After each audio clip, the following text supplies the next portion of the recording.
يا أيها الذين آمنوا كتب عليكم الصيام كما كتب على الذين من قبلكم لعلكم تتقون أياما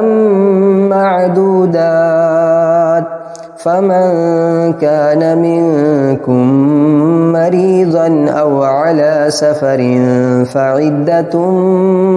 من أيام أخر وعلى الذين يطيقونه فدية طعام مسكين فمن تطوع خيرا فهو خير له وأن تصوموا خير لكم إن كنتم تعلمون شهر رمضان الذي أنزل فيه القرآن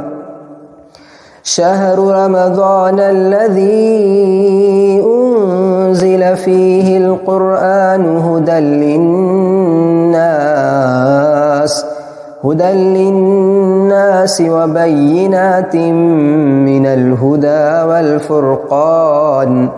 فمن شهد منكم الشهر فليصمه ومن كان مريضا أو على سفر فعدة من أيام أخر يريد الله بكم اليسر ولا يريد بكم العسر ولتكملوا العدة ولتكبروا الله على ما هداكم ولعلكم تشكرون وإذا سألك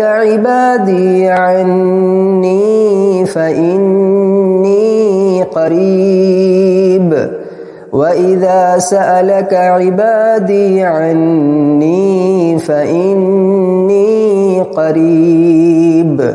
أجيب دعوة الداعي إذا دعاني فليستجيبوا لي وليؤمنوا بي لعلهم يرشدون أحل لكم ليلة الصيام الرفث إلى نسائكم هن لباس لكم وأنتم لباس لهن علم الله أنكم كنتم تختانون أنفسكم فتاب عليكم وعفى عنكم فالآن باشروهن وابتغوا ما كتب الله لكم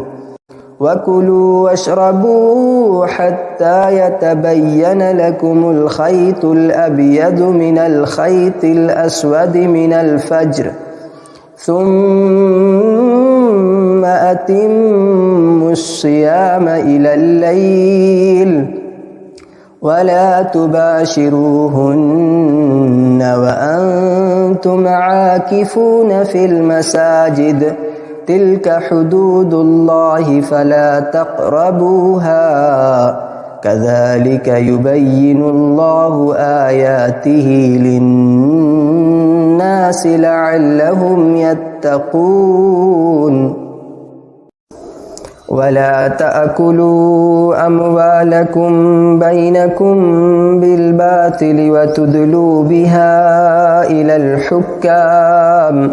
لتأكلوا فريقا من أموال الناس بالإثم وأنتم تعلمون يسألونك عن الأهلة قل هي مواقيت للناس والحج وليس البر بأن تأتوا البيوت من ظهورها ولكن البر من اتقى وأتوا البيوت من أبوابها واتقوا الله لعلكم تفلحون وقاتلوا في سبيل الله الذين يقاتلونكم ولا تعتدوا إن الله لا يحب المعتدين واقتلوهم حيث ثقفتموهم وأخرجوهم من حيث أخرجوكم والفتنة أشد من القتل ولا تقاتلوهم عند المسجد الحرام حتى يقاتلوكم فيه فإن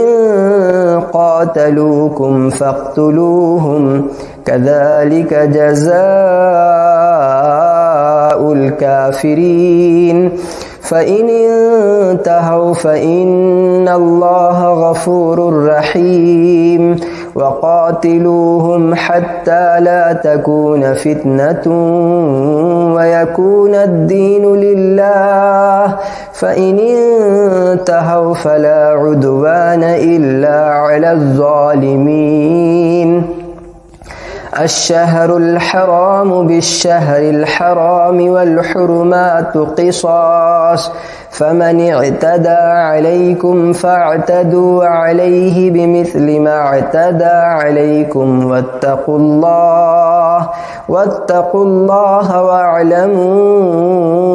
أن الله مع المتقين وأنفقوا في سبيل الله ولا تلقوا بأيديكم إلى التهلكة وأحسنوا إن الله يحب المحسنين وأتموا الحج والعمرة لله فإن أحصرتم فما استيسر من الهدي ولا تحلقوا رؤوسكم حتى يبلغ الهدي محله فمن كان منكم مريضا أو به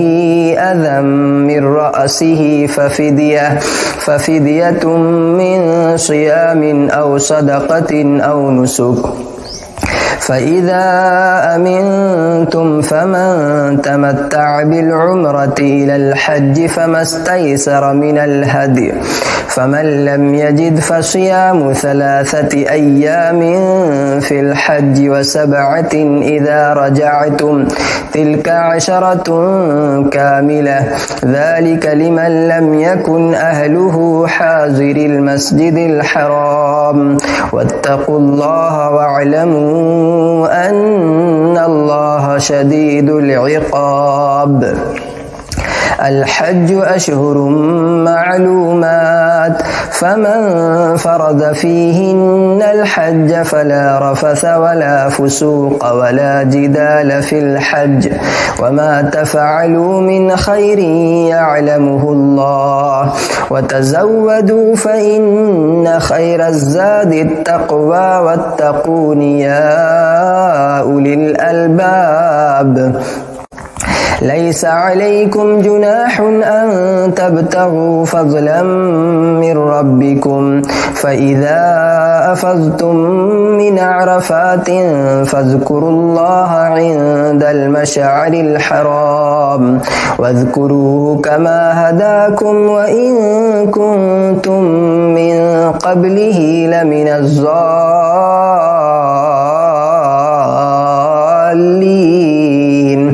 ثم أفيزوا من حيث أفاز الناس واستغفروا الله إن الله غفور رحيم فإذا قضيتم مناسككم فاذكروا الله كذكركم آباءكم أو أشد ذكرا فمن الناس من يقول ربنا آتنا في الدنيا وما له في الآخرة من خلاق ومنهم من يقول ربنا آتنا في الدنيا حسنة وفي الآخرة حسنة وقنا عذاب النار أولئك لهم نصيب مما كسبوا والله سريع الحساب واذكروا الله في أيام معدودات